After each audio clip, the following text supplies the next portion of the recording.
আপন মানুষ যখন অবহেলা করে না, তখন সত্য কথা বলতে গেলে মানুষের রুহুটা বের হওয়ার মতো কষ্ট হয়। মানুষের কলিজা ছিঁড়ে যায়। মানুষের ভেতরে পুরো হাত পা যেন থরথর করে কাঁপতে থাকে। মানুষ সব সহ্য করতে পারে, বাট আপন মানুষের অবহেলা, কেয়ারলেস যে অ্যাটিটিউডটা আসে মানুষের থেকে, এটা আসলে মানুষ আপন মানুষের থেকে সহ্য করতে পারে না।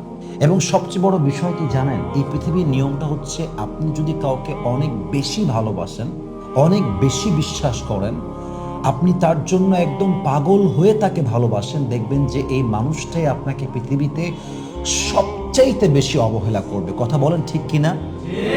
দেখবেন কোনো হাজবেন্ড তার বউকে অনেক বেশি ভালোবাসে, কিন্তু বউটা তার স্বামীর ভালোবাসা মূল্য বোঝে না।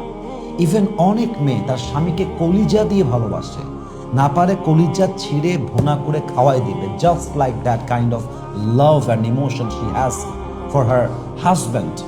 এত ভালোবাসা স্বামীর জন্য, কিন্তু স্বামী তার বউরে 2 পয়সা মূল্য দেয় না। ইভেন আমি মাঝে মাঝে বলি যে কিছু স্বামীর কাছে কুকুরের মূল্য আছে, বউয়ের মূল্য নাই। শুনতে খারাপ, but that is the reality. আজকালকার যুগে আপনি ভালোবাসবেন মানে আপনি অবহেলিত, আপনি বিশ্বাস করবেন মানে আপনি ধোঁকা খাবেন, আপনি কাউকে খুব বেশি যত্ন করবেন মানে হচ্ছে আপনাকে সস্তা মনে করা হবে।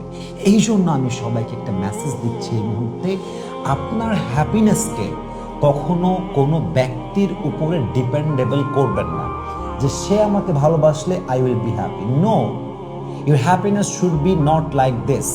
কেউ আপনাকে ভালোবাসলেও আপনি হ্যাপি, কেউ আপনাকে ভালো না বাসলেও আপনি হ্যাপি, কেউ আপনাকে গুরুত্ব দিলেও আপনি হ্যাপি, কেউ আপনাকে গুরুত্ব না দিলেও আপনি হ্যাপি, কেউ আপনাকে ভ্যালিউ দিলেও আপনি হ্যাপি, কেউ ভ্যালিউ না দিলেও happy. That should be the definition of happiness. When I am alone, I will be happy. When I am with someone, I have to be happy. And this should be the happiness. যখন আপনার সুখ কারো উপরে dependable হয়ে যাবে, আপনি সুখী হতে পারবেন না। মানুষ হচ্ছে এত বেঈমান, যাকে আপনি সুখের কারণ বাড়াবেন, দেখবেন সে আপনার বিষ খাওয়ার কারণ হবে। কথা ঠিক আছে কিনা বলেন সবাই আপনারা?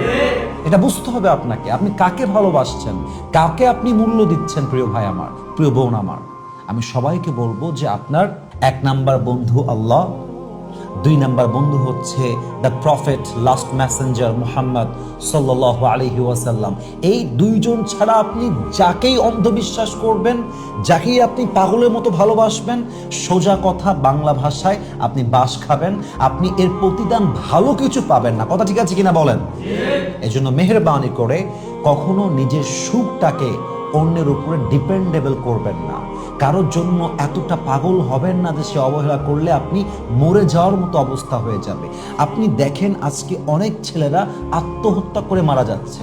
সেই দিনের ঘটনা, যশোরে একজন ছেলে একজন মেয়ে পার্কের ভেতরে, শিশু পার্কে, ছেলেও বিষ খেয়েছে, মেয়েও বিষ খেয়েছে, জায়গায় ড্যাথ, শেষ, মারা গেছে ওখানে। এটা কোনো লাইফ হইল? এটা কি তোমার আল্লাহ তোমাকে এই জন্য আল্লাহ দুনিয়াতে পাঠাইছিল? আল্লাহ তোমাকে পাঠাইছিল, ওমা খলাকতুল জিন্না ওয়াল ইনসা ইল্লা লিয়াবুদুন। We have created the mankind and the jinnkind just to worship me. আল্লাহ বলছেন, আমি সৃষ্টি করেছি আমার ইবাদতের জন্য। আর মানুষ কারো অবহেলা পেলে বিষ খেয়ে ফেলে, একে অপরকে না পেলে বিষ খেয়ে ফেলে। What's the hell? Doesn't make any sense. এটা কোনো লজিক হতে পারে? এই জন্য প্রিয় ভাইয়েরা আমার, আমাদের ভালোবাসার জায়গা, আমাদের আবেগের জায়গা আল্লাহ। আমাদের ভালোবাসার জায়গা হচ্ছে আমাদের প্রিয় নবী মুহাম্মদুর রাসূলুল্লাহ সাল্লাল্লাহু আলাইহি ওয়াসাল্লাম। এই জন্য যারা আপনাকে অবহেলা করে, এদের কাছে ভিড়বেন না, এদের থেকে যত দূরে থাকা যায় তত দূরে থাকবেন। আপনার জীবনে সুখ দান করবে একজন, বলেন সবাই তিনি কে? আল্লাহ আমাদের সবাইকে কথাগুলো মানা বোঝা এবং আমল করার তৌফিক দান করুন, সবাই আমিন।